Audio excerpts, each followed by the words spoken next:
Est-ce que nous en avons conscience? Le Seigneur nous parle en direct à chaque messe dès que nous entendons sa parole.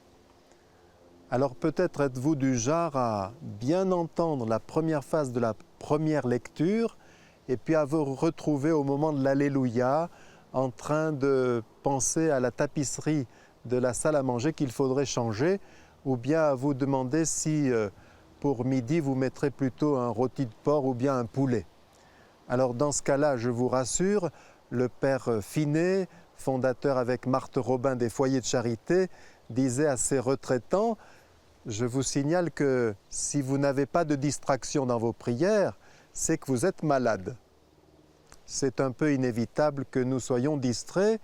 Pour autant, il ne faut sans doute pas s'en satisfaire si vite et se poser la question: comment sommes-nous venus à la messe? Est-ce que nous avons préparé les lectures? Est-ce que nous avons pris le temps de nous questionner, d'attiser le désir? Nous sommes imbibés d'informations, imbibés de soucis, de préoccupations. Comme disait le saint curé d'Ars, si vous trempez une éponge déjà tout imbibée d'eau sale dans un liquide très précieux, elle n'en retirera rien du tout. Donc prenez le temps de l'essorage tout de même. Et puis après, pensez au père Finet. D'autres ont tout entendu des lectures, mais n'ont rien retenu du tout, sont incapables de dire de quoi ça parlait ce dimanche-là. Alors là, je leur rappelle cette petite anecdote domestique. À 1h, à 13h donc, après le repas, les moines faisaient la vaisselle, ils avaient donc le droit de parler, et le père abbé dit à un jeune moine à côté de lui, avec le tablier comme lui: qu'est-ce que tu as retenu de l'homélie du père maître ce matin? Et le jeune moine doit avouer qu'il n'a rien retenu du tout. Alors le père abbé le prend un peu de haut en lui disant: mais à quoi ça sert qu'on prépare des homélies si tu ne retiens pas, si tu n'en profites pas pour te former? Et le jeune moine qui faisait office de cuisinier lui dit: vous savez père, c'est comme la salade. La salade, une fois qu'elle a été lavée et essorée, il n'y a plus d'eau. N'empêche que l'eau a fait son travail. Oui, il ne s'agit pas de retenir par cœur les lectures que nous entendons, mais de nous laisser laver, de nous laisser travailler par ces lectures, et c'est à la mesure de notre désir. On peut dire aussi que Dieu nous parle à l'improviste, pas seulement à la messe. J'en veux pour preuve cette anecdote racontée par le docteur Dominique Maiglet dans son très beau livre « Être heureux en famille ». C'est un médecin psychiatre et il dit qu'il n'avait pas encore terminé ses études. Ils avaient déjà 4 enfants et ils s'entassaient à 6 dans un tout petit appartement. C'était 18h, 18h30, l'heure des bains, l'heure de l'énervement dans la maison. Les enfants piaillaient, se disputaient. Et lui, en plus, il s'était fait mal à la main droite. Il ne pouvait pas prendre de notes et il fallait qu'il apprennent tout un gros bouquin de psychiatrie.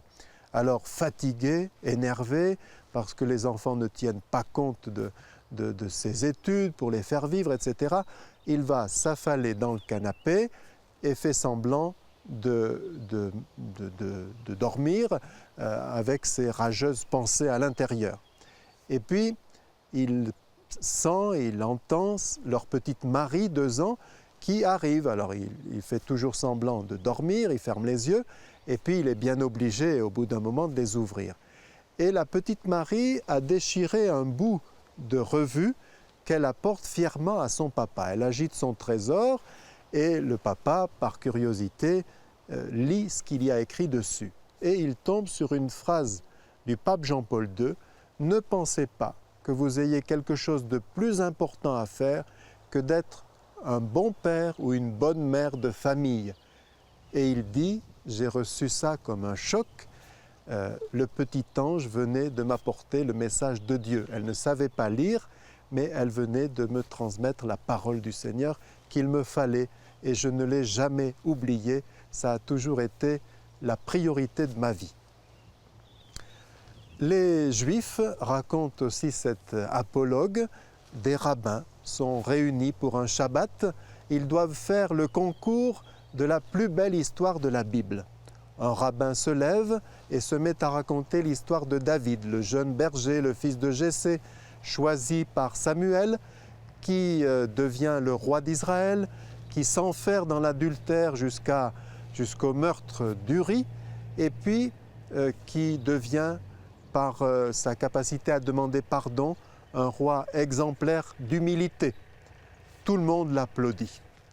Un autre se lève et se met à raconter l'histoire de Judith, la courageuse Judith qui a affronté Holoferne.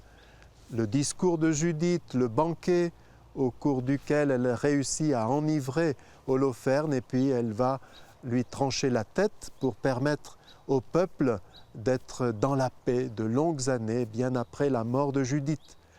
On l'applaudit. Troisième se lève et raconte l'histoire d'Esther, femme courageuse aussi, qui a déjoué les plans d'Aman, le premier ministre d'Assuérus, qui lui avait fait promulguer des lois anti-juives et qui réussit à faire condamner Aman. On l'applaudit également. Un autre se lève pour raconter l'histoire de la famille Maccabée, notamment quand on demande à la maman de convaincre le plus jeune de ses fils, alors qu'on a torturé et fait mourir les autres, eh bien d'apostasier sa foi juive de façon à garder la vie sauve.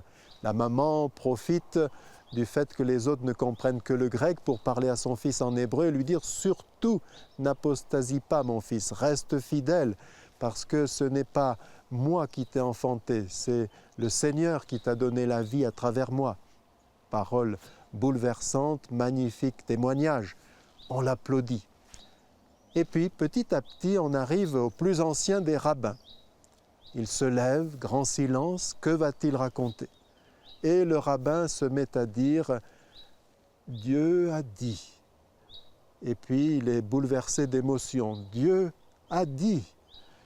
Et puis encore, on sent que sa voix sanglote, il ne peut pas aller plus loin. « Dieu a dit ». Dieu a dit, et puis il s'assoit, et tout le monde est bouleversé, comprend que ce qu'il y a de plus bouleversant dans la Bible, c'est que Dieu, justement, ait parlé.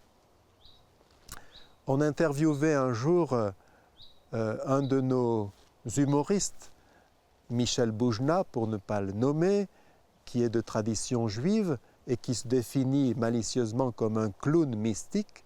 On lui disait « Pensez-vous que Dieu est sourd ?»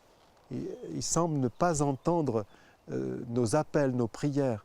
Et il a répondu « Non, je pense plutôt qu'il a la voix cassée, à force de s'égosiller, à force de chercher à se faire entendre de nous. »